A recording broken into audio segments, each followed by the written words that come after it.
Great.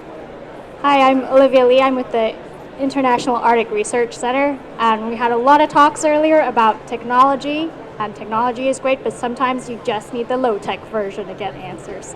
So I work with a lot of communities on the Bering Strait region as well, and what I'm trying to do is integrate both satellite imagery of changing sea ice in the Bering Sea with what Indigenous communities are seeing in terms of how it's impacting people, communities, and what I'm mostly interested in, the wildlife.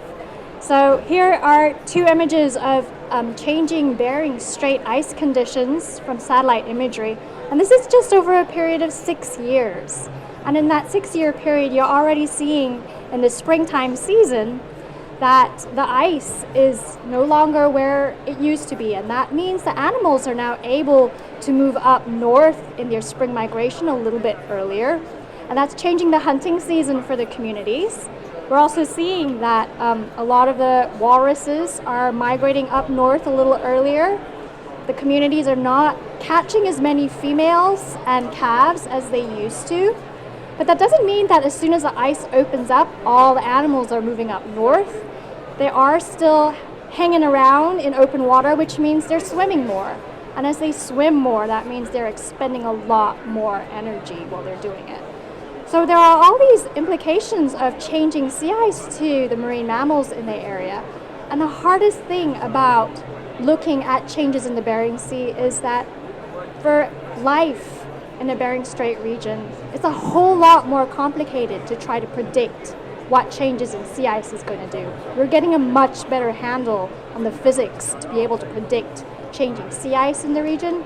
But when it comes to looking at how life is going to respond to changes in sea ice, we really don't know a whole lot. So as a researcher, I really appreciate the opportunity to integrate both high-tech technology from satellite imagery with the low-tech version of the knowledge of subsistence hunting communities that have been there for millennia. And being able to integrate those two knowledge systems is something that I think we still have a long ways to go. Any questions? Oh, well, while I have time, I wanted to show off my beautiful Bering Strait skirt, just because, people, it's like always a great opportunity to generate questions when you meet with people on the street about what you do and why is it important. Yes?